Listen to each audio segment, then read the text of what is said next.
Na semana passada, nós encerramos compartilhando sobre que já começou as coisas que ainda vão acontecer. Apesar da frase parecer um tanto estranha e um paradoxo, contraditória, mas não é. A Bíblia nos dá muito isso claro, de que as coisas que ainda vão ser, elas já começaram. E mencionamos a ressurreição. Eu gostaria de fechar, não é voltar, mas é fechar, falando a respeito da ressurreição. Já começou o que há de ser, falando a respeito da ressurreição do Senhor Jesus.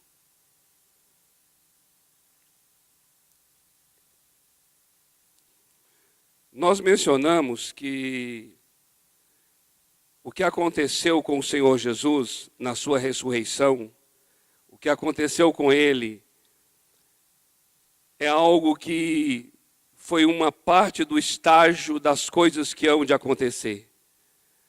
Mencionamos aqui que o Senhor Jesus é chamado ali a sua ressurreição de primícias, ou seja, ele sendo o primeiro.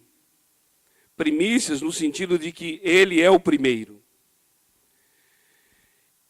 E dizer que ele é o primeiro, a Bíblia sempre quando trabalha com primícias, está anunciando que aquilo que ele está fazendo representa o que os outros, o que acontecerá com os demais. A respeito da ressurreição do Senhor, é exatamente isso. O que aconteceu com ele foi o início. E o que aconteceu com ele já indica um estado de coisas que hão de acontecer no futuro. Se ele é um primeiro, uma primícia, logo todos que estiverem em Cristo terão também aquela experiência. Em qual sentido? Primeiro, não haverá mais morte.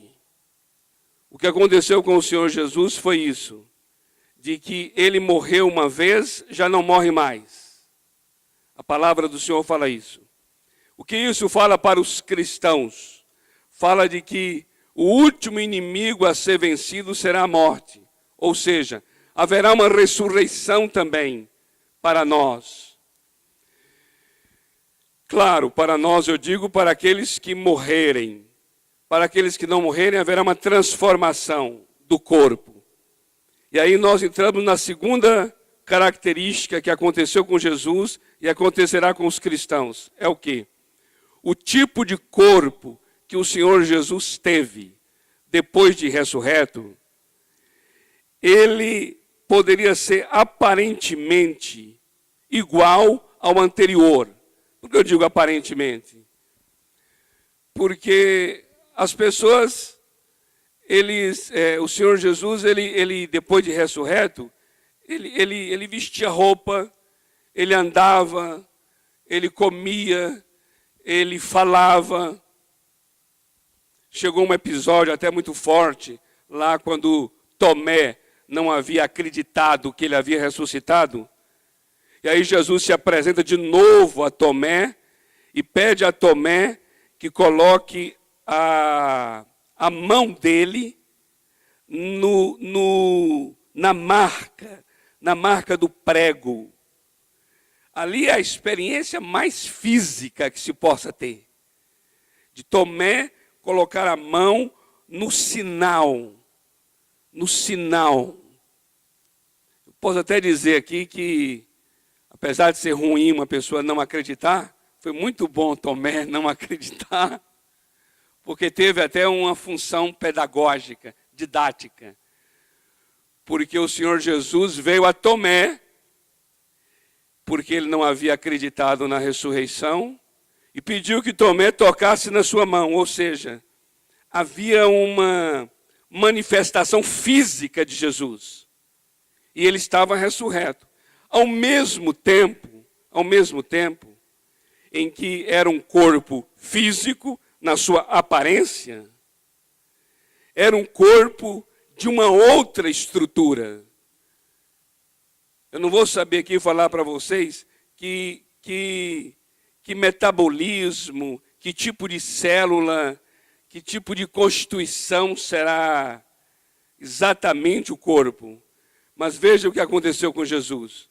Ao mesmo tempo em que as pessoas podiam ver que era Jesus, o que fazia lembrar do Jesus antes de ressuscitar, ao mesmo tempo era um corpo que entrou naquela sala com todas as portas fechadas. A Bíblia fala dele ser assunto aos céus, assunto é levantar-se.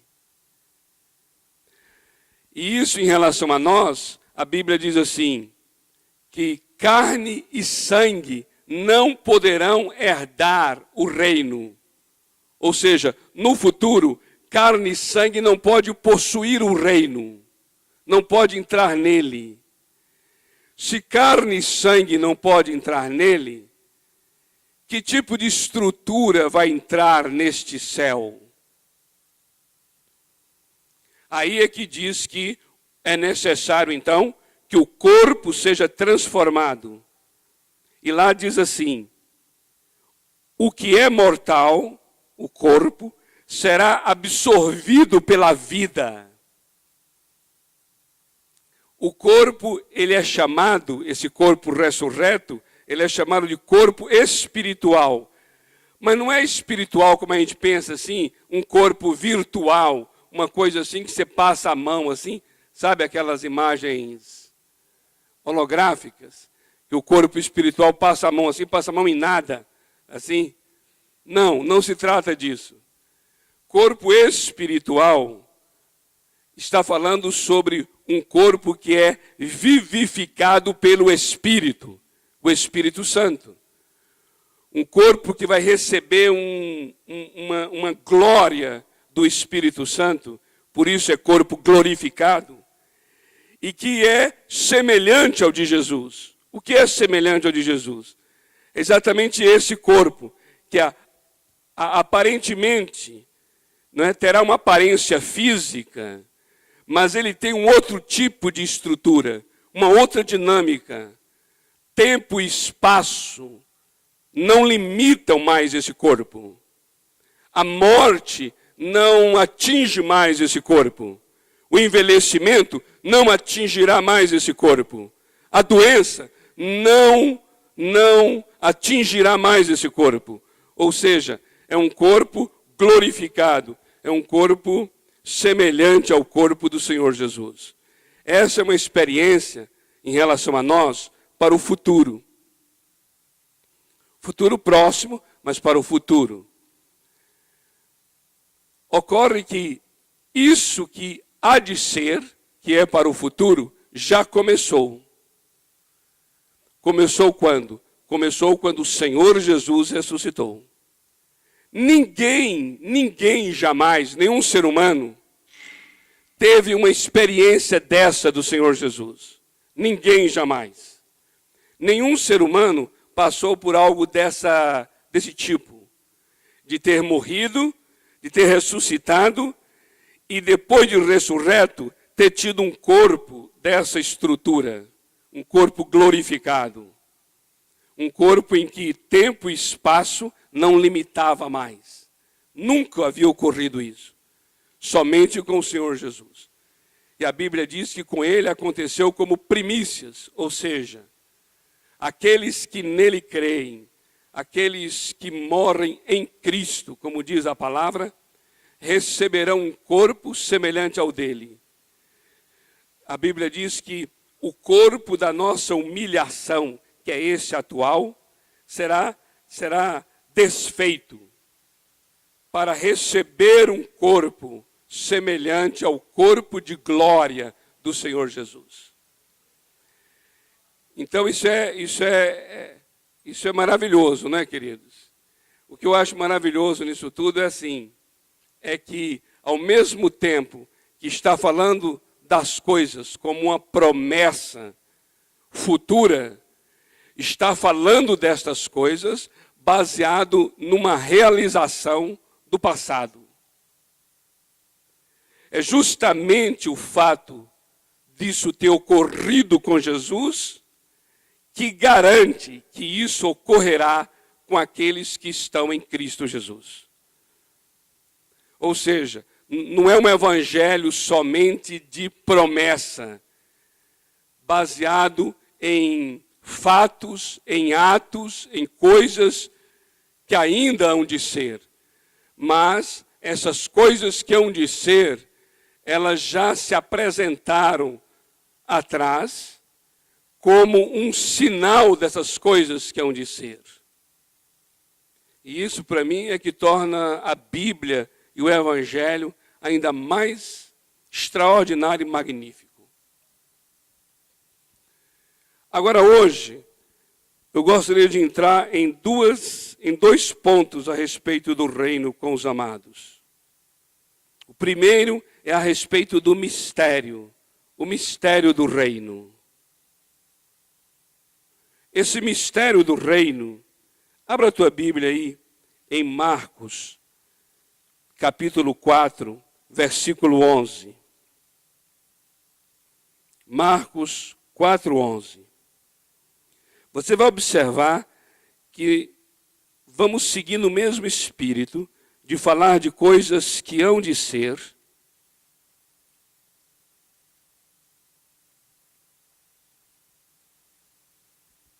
baseado em coisas que já foram ou que estão sendo. Mas agora, em particular, sobre o mistério do reino,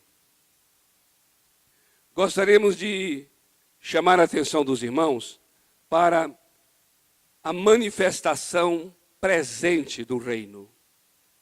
Vocês lembram da semana passada? Nós falamos sobre o reino de Deus é para amanhã e o reino de Deus é para hoje. Tanto amanhã quanto hoje. O que vamos tratar agora a respeito do mistério do reino diz respeito ao reino de Deus hoje. Como é que o reino de Deus opera em nossos dias? Como é que o reino de Deus se manifesta nessa era? Falamos que esta era é uma era perversa. Como é a presença do reino dentro dessa era perversa? A presença do reino nessa era perversa é um mistério. Observe o que diz Marcos 4:11. Falando da parábola do semeador, aí no verso 11, Jesus diz aos discípulos assim: a vós é confiado o mistério do reino de Deus, mas aos de fora tudo se lhes diz por parábolas. O Senhor Jesus, ele vai agora explicar, e ele explica somente aos discípulos, o significado da parábola e das parábolas. Aos que são de fora, ele fala por parábolas. Mas aos discípulos, ele dá o significado da parábola. E ele diz que aos discípulos é confiado o mistério do reino.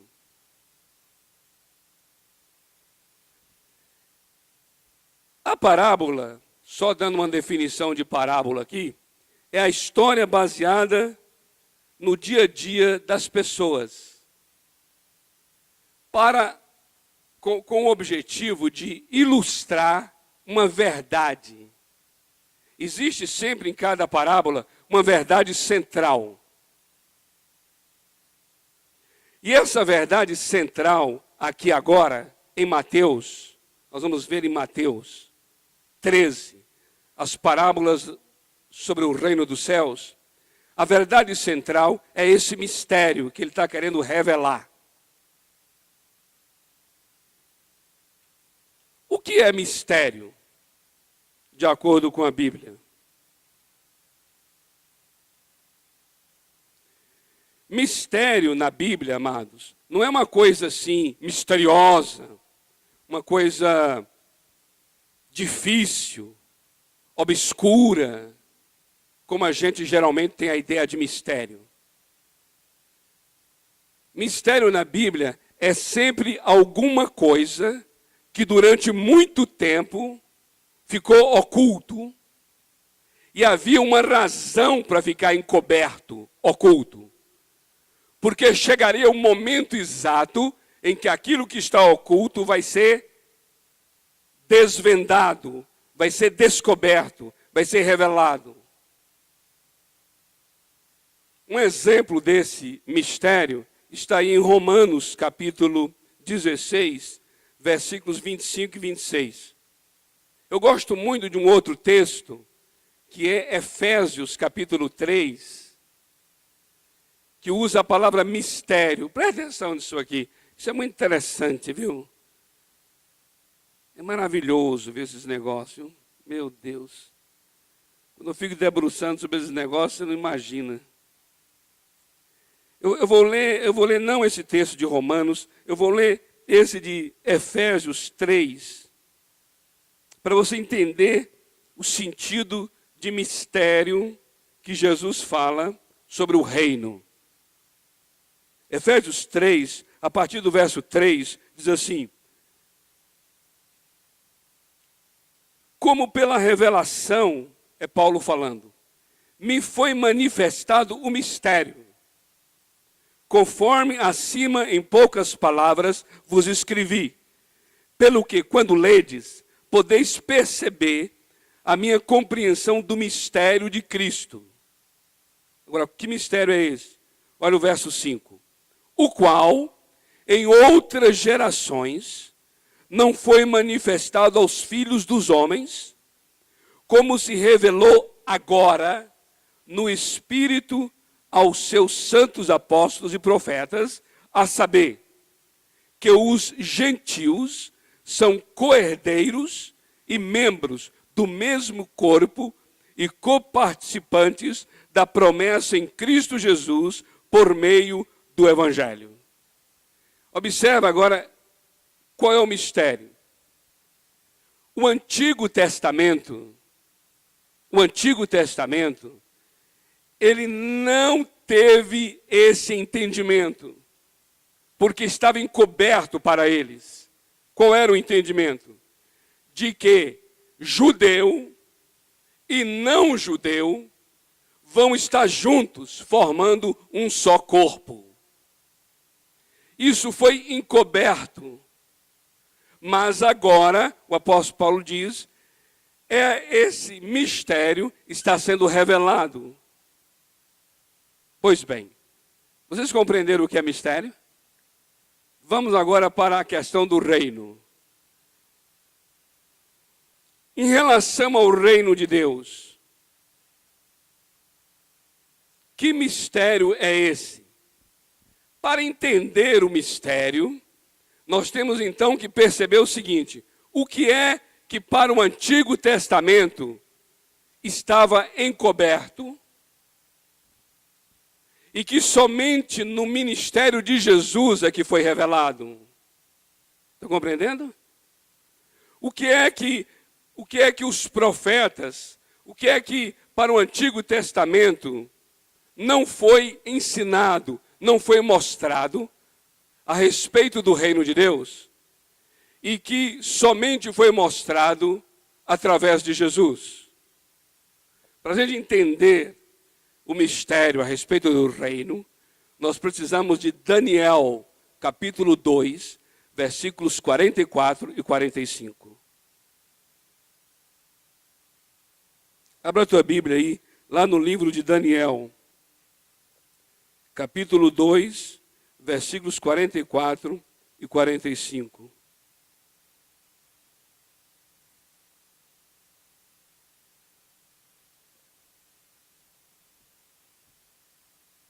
Daniel está aqui nesse capítulo 2, sendo usado por Deus para trazer a interpretação de um sonho que o rei Nabucodonosor da Babilônia teve. E qual foi esse sonho que o rei teve? O rei teve um sonho de uma grande estátua.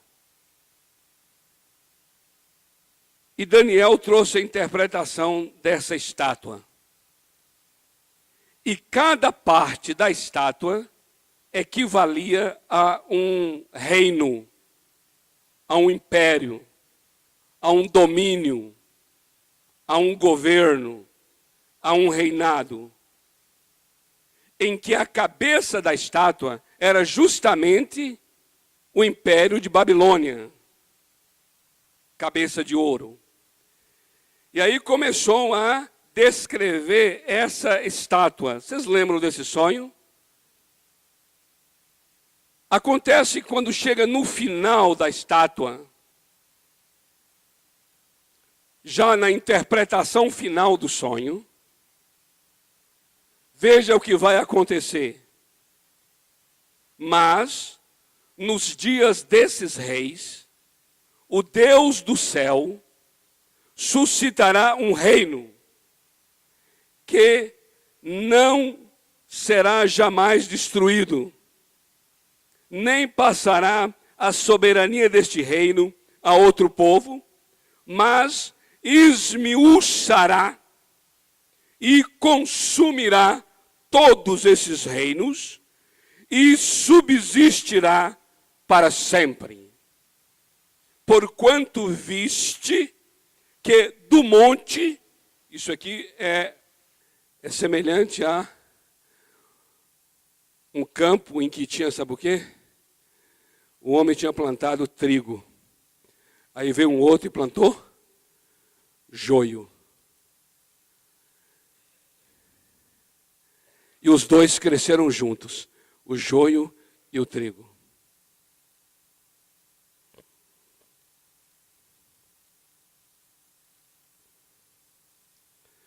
Mas não deve separar, não separe.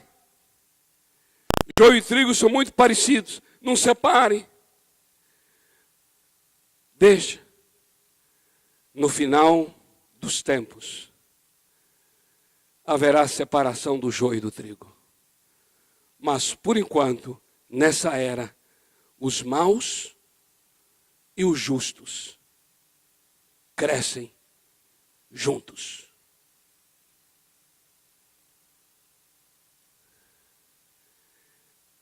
Nessa era, o reino de Deus tolera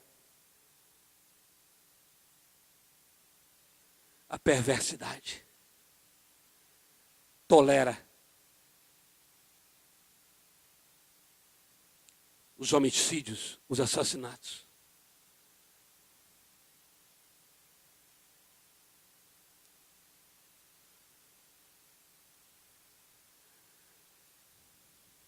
Você não já ouvindo reportagens assim de coisas acontecendo, não dá vontade de você mesmo fazer uma separação entre joio e trigo?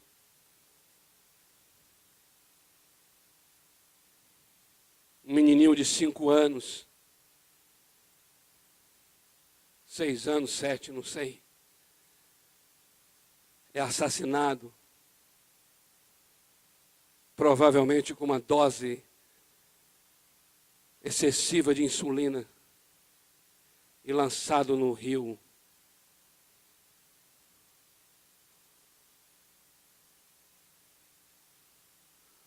Não há ainda provas contundentes ou qualquer coisa parecida, mas suspeita-se de uma pessoa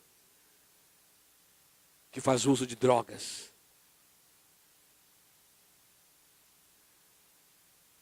Então ele dá vontade de pegar o joio assim, e quebrar o joio assim, e torcer o joio, esmachar o joio assim, esmiuçar o joio assim.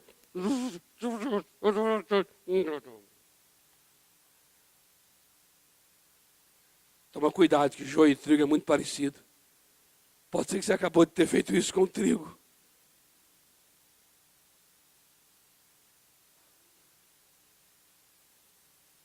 O reino, a santidade de Deus, a justiça de Deus, convive com essa desgraça, com essa desgraça.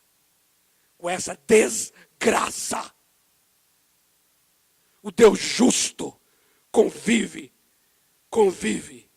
por causa da sua longanimidade, por causa da sua misericórdia. Convive com essa miséria.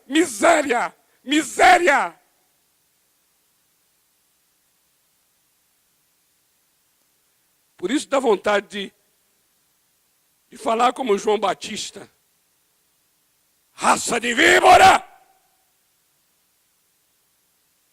Eis que ele, o Messias, já tem uma pá na mão para separar o trigo da palha e queimar essa palha em fogo que nunca se apagará. O dia da vingança do nosso Deus. Eu entendo hoje mais ainda, profeta João.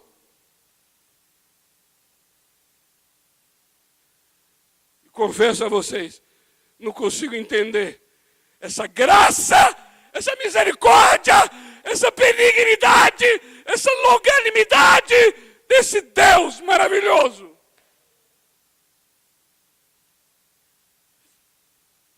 Que suporta trigo e joio no mesmo lugar, crescendo juntos.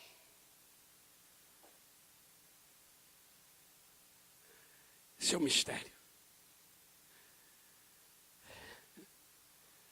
É isso que ele diz assim. É o mistério do reino.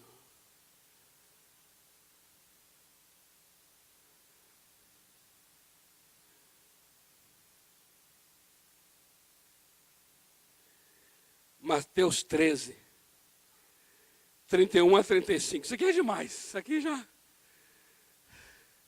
Você já vinha lá assim, agora quando você topa com isso aqui é demais. O reino dos céus. Oh, Senhor Jesus, que coisa extraordinária. O reino dos céus é semelhante a um grão de mostarda. É brincadeira, é brincadeira. Parece que está brincando, né? O reino dos céus é semelhante a um grão de mostarda.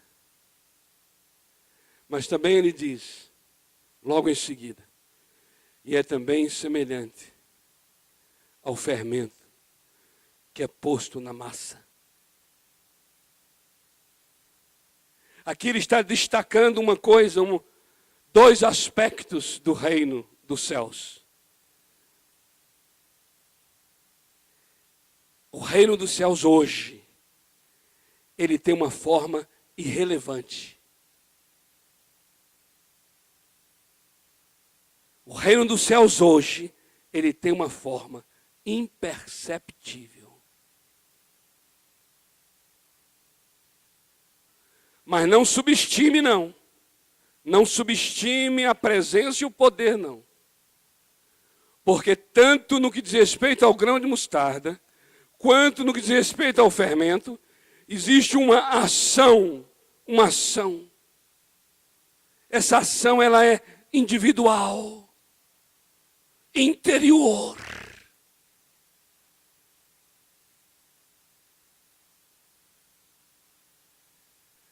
É como se Jesus dissesse a João Batista, diga a João, que não é a autoridade humana que será destruída, é a autoridade de Satanás que está sendo destruída. Diga a João que o reino não é uma forma, nesse momento atual, nessa era perversa, ele não é uma forma exterior para mudar a ordem política das coisas, mas ele é uma forma interior para mudar a ordem espiritual das vidas. Amados irmãos, o Antigo Testamento, ele trabalhava muito, sabe com o quê? Com o coletivo. É uma novidade muito grande. Jesus veio falar do individual.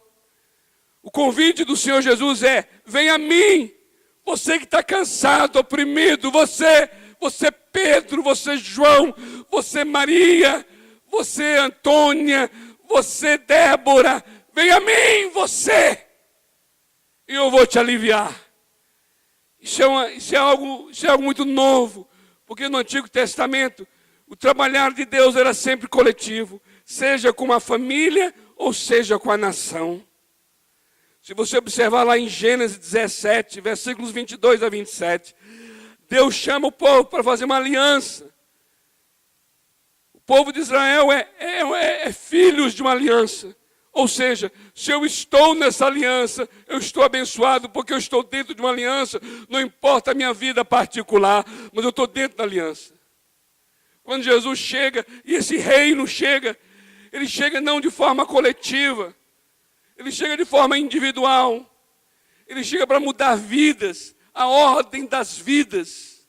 E mudando vidas, muda famílias. Mudando famílias, muda ruas. Mudando ruas, muda quarteirão. Mudando quarteirão, muda bairro. É o grão de mostarda que vai crescendo.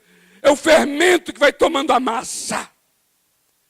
E quando você se dá conta, toda uma nação norte-americana, por exemplo, já está toda ela tomada pelos princípios da palavra de Deus. Foi assim que nasceu os Estados Unidos da América.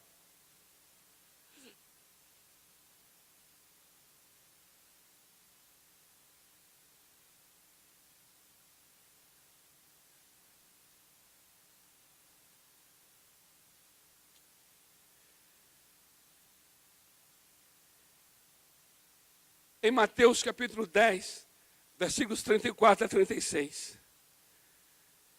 Ali Jesus traz algo a respeito de que ele não veio para trazer, ele veio para trazer espada, ele veio para dividir, para separar.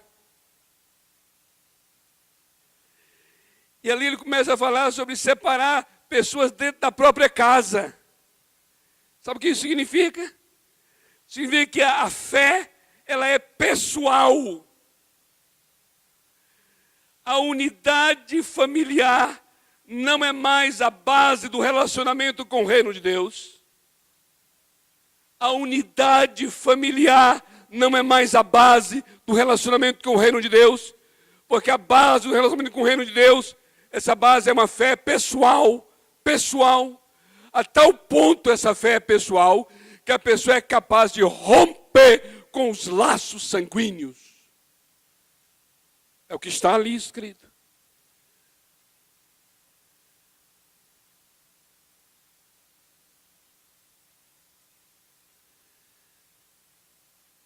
É a maneira como o reino hoje tem atuado.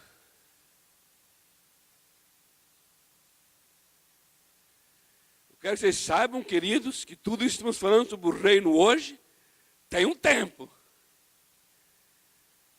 Tem um tempo para esse tipo de manifestação.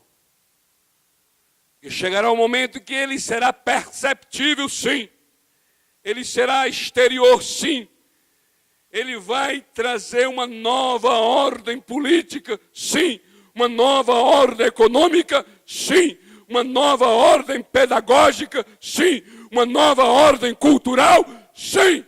Mas nesse momento, ele é grão de mostarda. Você não dá nada por ele, dá?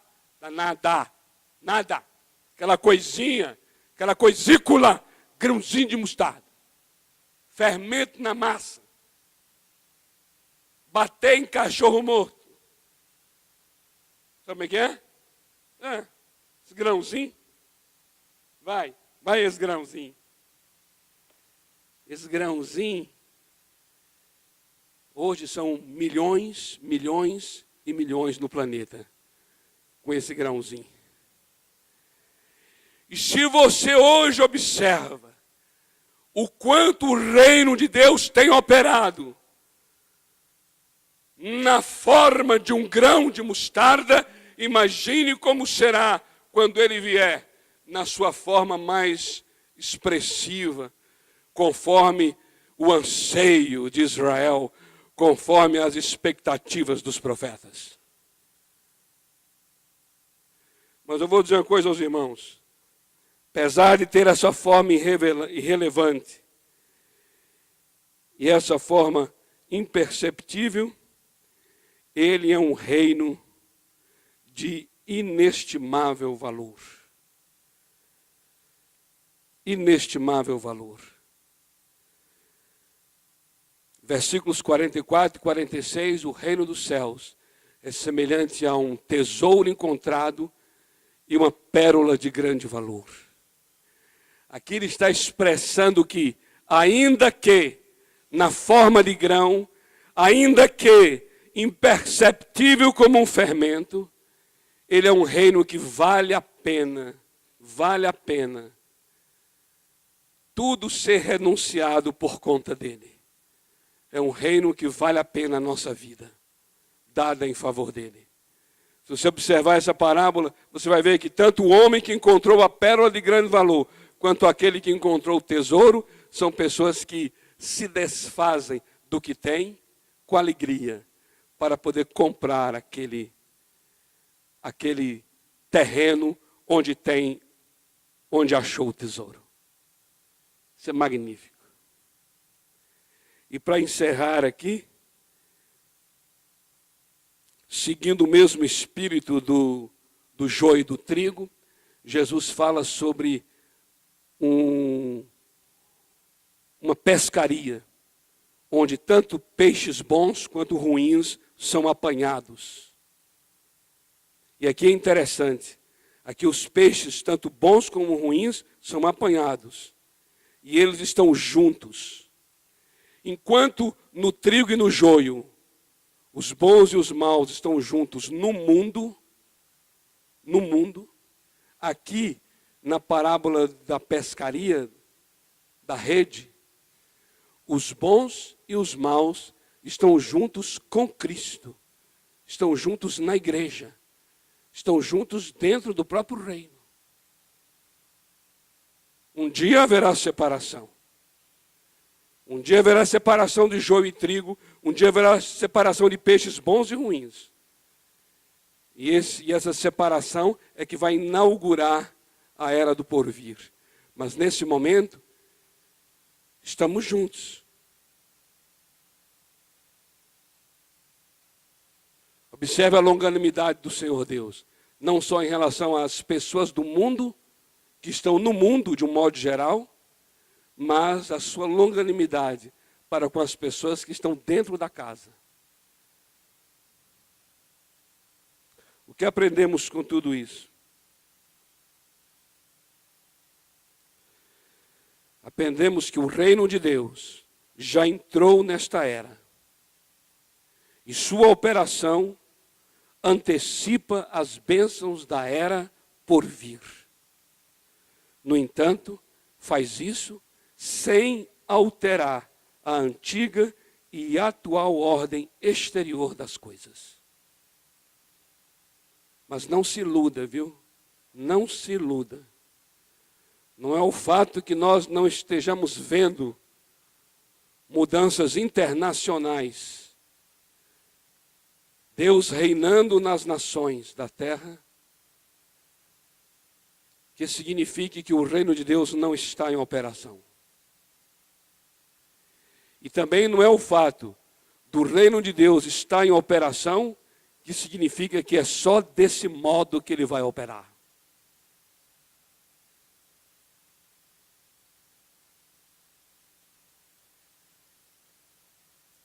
O que está acontecendo hoje é um mistério. É um mistério.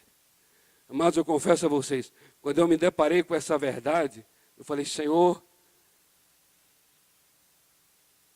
de fato, eu não posso medir a tua pessoa pelo que tem acontecido. Porque com certeza, o que tem acontecido não é tudo aquilo que o Senhor é.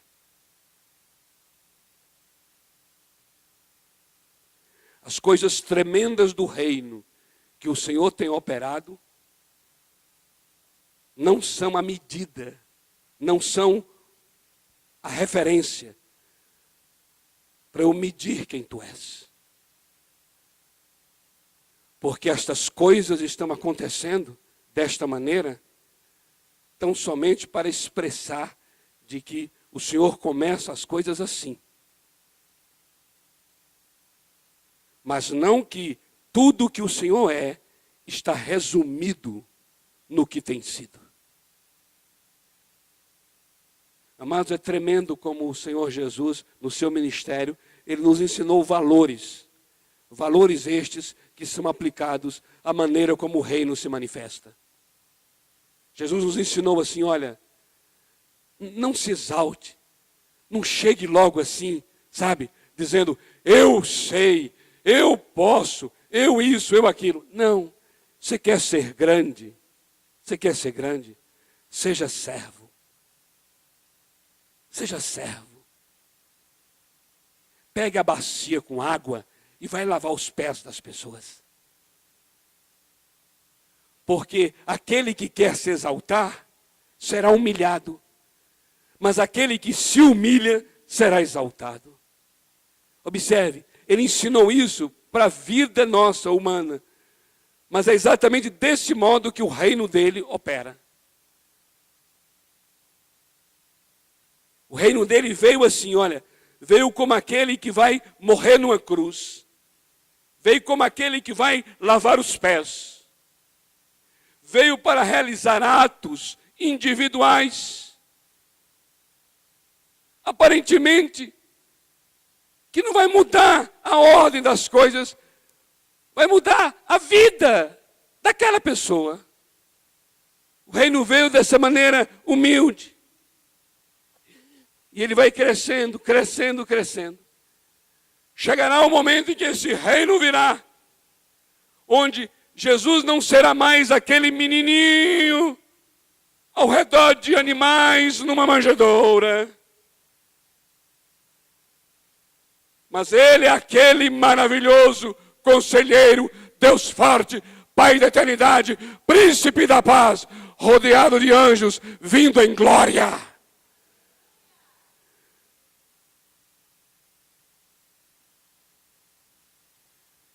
Por isso ele nos ensina que é assim, o princípio de vida para nós é o mesmo princípio em que o reino se manifestou.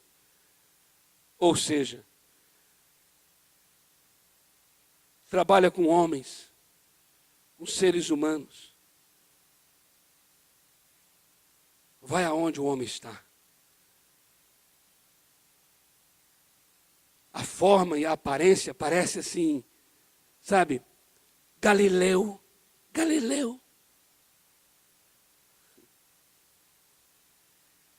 Carpinteiro Galileu. Tu estás dizendo que tu és o Messias? Conheço a tua família. Eu sei onde você mora. Conheço tua mãe, teu pai.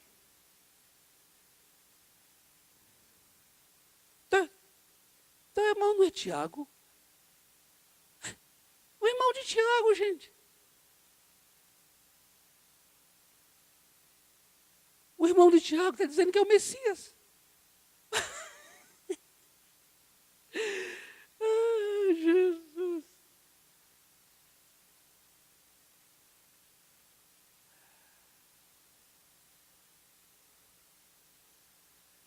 Você não perde por esperar. Você não perde por esperar. Vamos orar?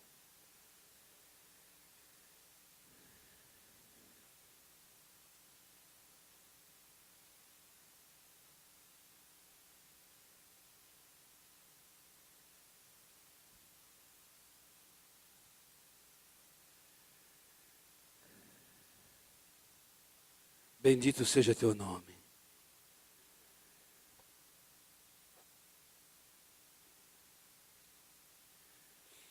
Quem poderá conhecer a mente do Senhor?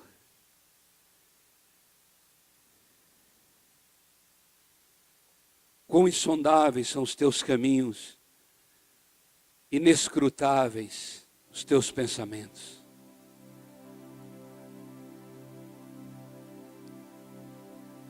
Grandioso és tu.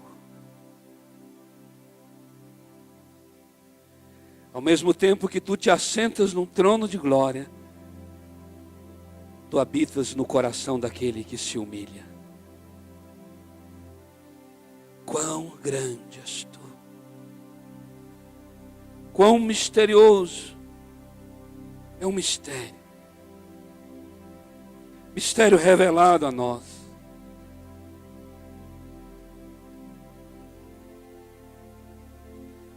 Tu estás suportando tantas coisas. Tu estás sendo longânimo com tanta coisa. Tu estás tolerando tanta coisa. Ao mesmo tempo, tu estás trabalhando em todo o tempo. Não para nunca. Trabalhas todo o tempo, noite e dia, dia e noite. Coisas que não estão tão aparentes, não estão na mídia, não estão na Globo, na Record, não estão na Warner, não está em Hollywood, não está em nenhum canal, não está debaixo de nenhum holofote. Ao mesmo tempo tu estás trabalhando como um pequeno grão de mostarda, como um fermento na massa. Oh, grandioso és tu! Quem poderá compreender esse grandioso amor, essa graça maravilhosa, essa misericórdia infinita, que é capaz de se manifestar de maneira tão pequena, sendo tu um Deus tão grande, tão tremendo. Foste capaz de ir àquela cruz, sendo Deus. Foste capaz de beber aquele fel, sendo Deus. Foste capaz de suportar a zombaria de que se tu eras mesmo o Messias que era. E sabemos que tu és o Messias que sempre foste. Esperança de Israel, anseio da nação. Tu choraste sobre aquela cidade e disseste: ó Jerusalém, tu não viste o dia da visitação. Ó Jerusalém, eu andei pelas tuas ruas e tu não me viste. Oh, que mistério! Quão tremendo tu és! Criador dos céus, da terra, Criador do mundo. Do Senhor é a terra, o mundo, a plenitude, todos aqueles que nele habitam pertencem a ti. Mas vieste a este mundo como mais uma pessoa. Foste tratado de maneira ultrajante, como um igual, sendo que tu és o Criador.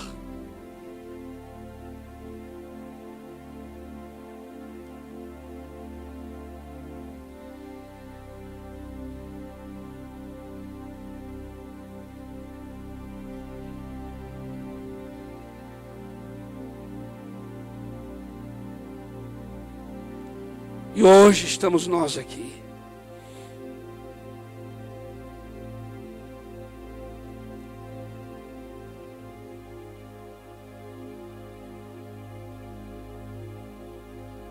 Oh,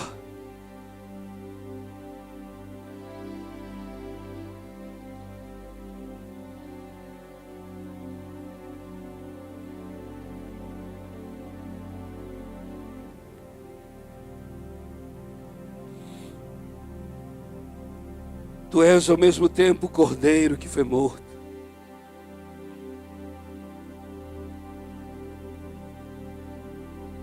E ao mesmo tempo tu és um leão da tribo de Judá.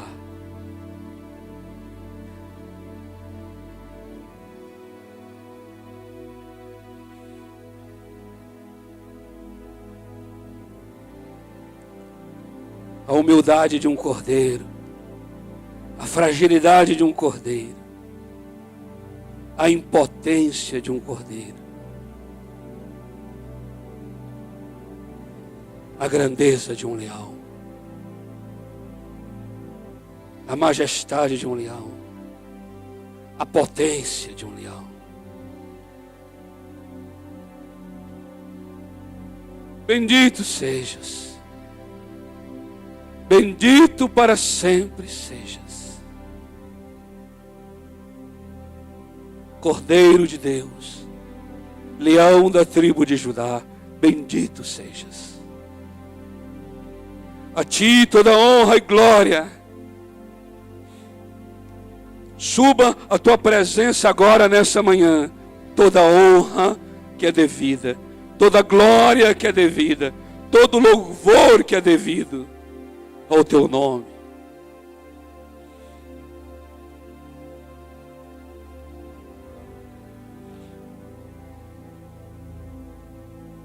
Encha a tua terra com a tua palavra, como as águas cobrem o mar.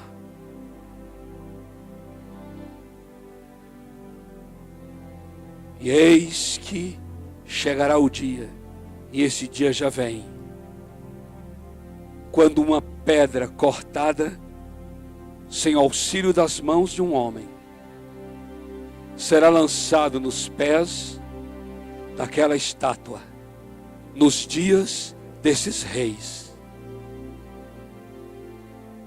E o reino será estabelecido, o teu reino, que jamais será destruído, um reino que subsistirá para sempre, para sempre, para sempre.